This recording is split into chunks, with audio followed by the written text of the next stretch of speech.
Good rising, brethren. This is Big Judah, coming to you guys from California. Before I begin, give all praise it's the Most High, Yahweh. Acknowledgement to the earthly mother, who was wisdom, who was the Holy Spirit. Acknowledgement to Yahweh Shai. Prayer to the Most High blesses this lesson this afternoon, gives more knowledge and understanding of the events of the past, in order to understand the events that are currently happening on the earth, so we get a much better understanding of things that are soon to come on the earth.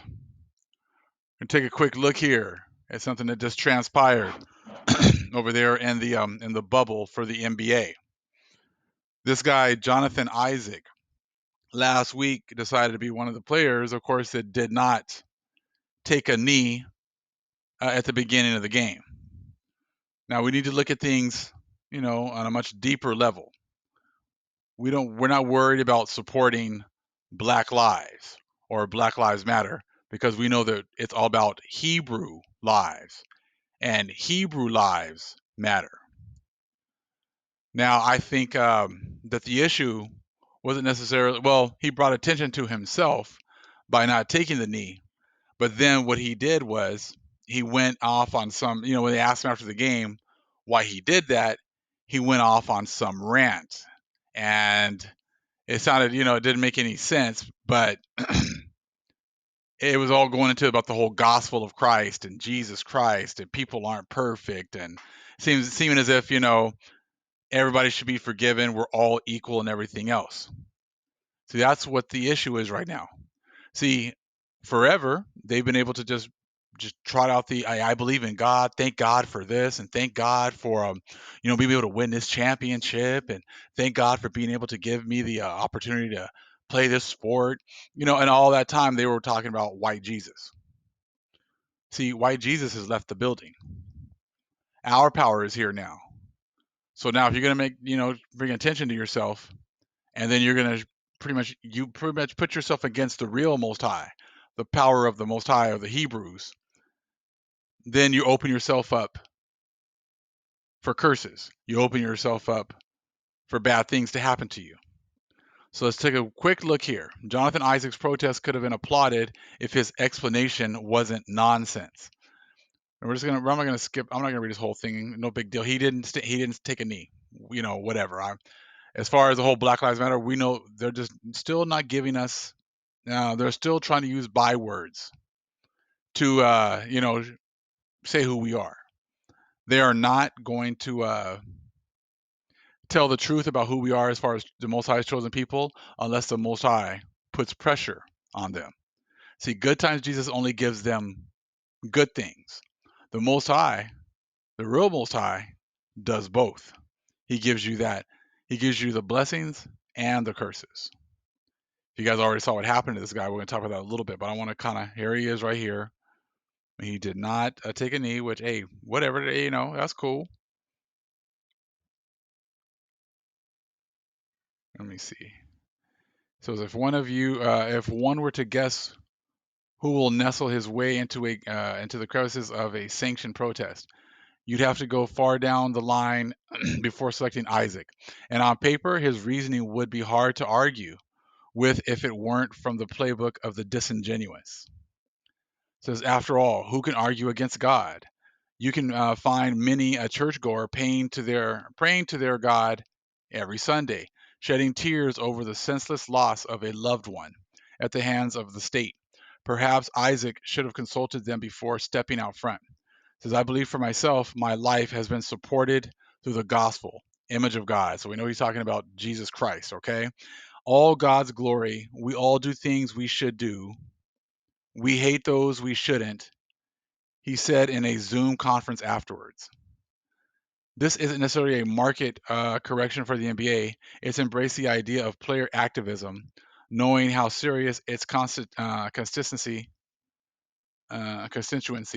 was about the matter through the absence, but the players aren't monolith.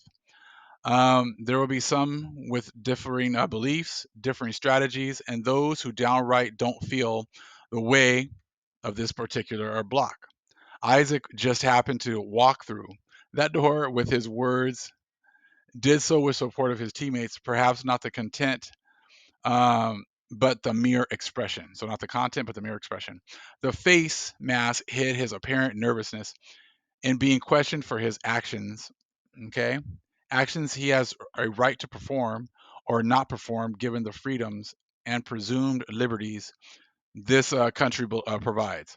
But even using the Almighty doesn't preclude Isaac from the eyebrow raising, stomach turning reaction from those who heard or read his explanation. He never expected obvious expert worded.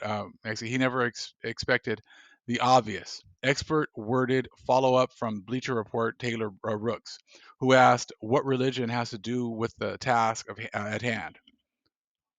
Okay, the second verse in the book of Isaac was as bad as the first, as he continued with the trope so many use, not dissimilar from a crowd who can find any Bible verse to validate anything, everything from child abuse to polygamy to even slavery. Okay, let's see why it's going down here. There's more of the article here.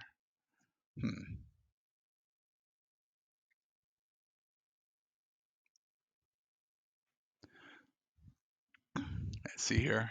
Isaac played What About Black on Black Crime? No, he didn't. And what about China and code or all sin is sin arguments? I don't think kneeling or putting a t-shirt on for me personally is the answer. Isaac said, Black lives are supported through the gospel. We all have things that we all do wrong. Whose wrong is worse? We all fall short of God's glory. That's true. We all do fall short of God's glory. That means then that if we all fall short, then the punishment that we receive when we have fell short should actually go ahead and go to the other nations who have not been punished as well. But see, they don't want that. They want they've been let's say they've been brainwashed to think that we get to get destroyed for 400 to 500 years, but when it's their turn to actually get destroyed, it's all good. We're all sinners. We all make mistakes. See, that's where you went off right there. Quite a few things here, but trying to make the other nations feel comfortable that they don't have to actually pay for what their ancestors did. That's where this whole thing is going. They want to make it seem as if they never have to pay, but they get to ignore all the things that they had done to us, and that's not what's going to happen. Okay, so we all fall short. You're right, we all fall short. So therefore, we're all going to have to pay. We got to pay little by little over these last few thousand years, but now it's time for them to pay. Okay. Now he said, stating, we all fall short of God's glory, which in essence states no human is perfect, is true, but again, but there are levels to this. What if it were taken further? If someone asked him, what did the gospel have to do with a killing on video, a man having his neck kneeled on for 8 minutes, 46 seconds, or a woman being shot multiple times on a no knock warrant, he was given grace in that setting. Okay, that was his words. Actually, that his words didn't deserve. Using religion to avoid an intellectual conversation, a practical one, or even common sense, is an area nobody should have time or room for. Okay, there should be no other side to racism, no other side to police brutality, given the obvious examples we've seen over the last several years. Okay, so like I said, it's all goes back to the whole brainwashing of the churches. They brainwash our people so much that it's like, hey, we need to find some way to make these other nations, the wicked and the Gentiles, who just don't seem to think they have to pay for anything, feel okay, feel comfortable. And that was what happened when he stood up there, and then he goes and gives his explanation. It's pretty much about the gospel of Jesus Christ. We're all sinners, and and it's like, hey, that's what they've ingrained in us this entire time. We are their best advocates. These church going people are their best advocates, that they never have to pay, that it's okay when they shoot us down, that it's okay, and that we need to just all fall under the blood of Christ. That's not going to fly anymore. I said that's what happens when they brainwash us in these religions and people don't study. There's too much information out here now to just be sitting here and just, pretty much doing everything to make the man feel comfortable. He's not supposed to feel comfortable at this point. The Most High has awakened us in our lands where they don't belong. So the time of us making them feel comfortable is over. So fast forward to, I think today, he just the same kid here, Isaac, was playing basketball. I think it was his first or second game back after messing up. He had another injury, and then he just tears his ACL. So he's done. So it seems like the Most High raised him up, let him have his little platform, and then the Most High dealt with him. Now, see, people will always be like, well, don't say things like that because, why not? I said, everything that happens to us happens for a reason. It could be, Most High maybe opening his eyes. Who knows how the Most High is dealing with him?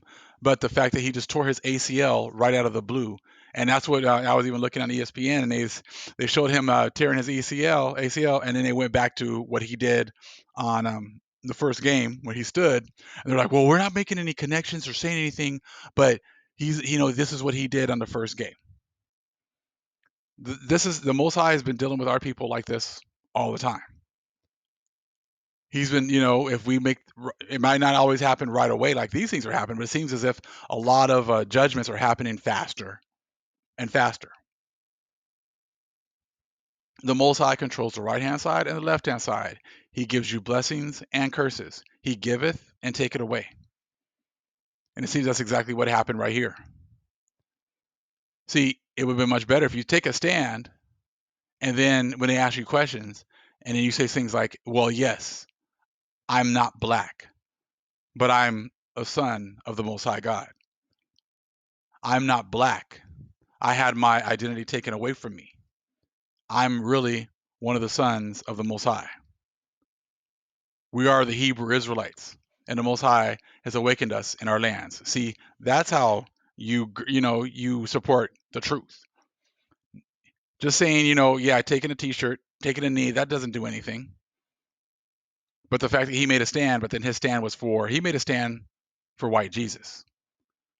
Isaac's made a stand for Cesare Borgia. He made a stand for Christians and Catholic doctrine. That's where he messed up. It's about making a stand for the true power, telling the world the truth, that we are the true powers. We are the sons of the Most High. We are the sons of the power.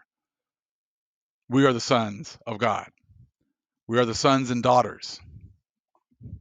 We are the children of the Most High. And that we have come to the end of our oppression. And that the Most High is awakening his sons and daughters and the children to this truth. Now, see, if you that's what taking a stand is. That's what taking a stand is for the Most High. Not, oh, I'm not going to take a knee, but then, hey, we're all sinners. We're all about Jesus Christ, the gospel, preaching the gospel. See, that's just going to get you messed up now by the Most High, because those lies are done. And now the Most High is showing how he's going to be dealing with people who are still following the ways of the heathen, still following, the religions of the heathen. I anticipate that the Most High is going to be definitely messing up quite a few people rather quickly, and and taking people down, because that is the season that we're in. So really choose your side. Choose who you're following. Are you following good times Jesus still, which is the vast majority of the world is? Or are you following the true power, the ultimate power of the universe? All praise is to the Most High, Yahweh. Acknowledgement to the earthly mother, who is wisdom, who is Holy Spirit. Acknowledgement to Yahweh Shai. Shalom.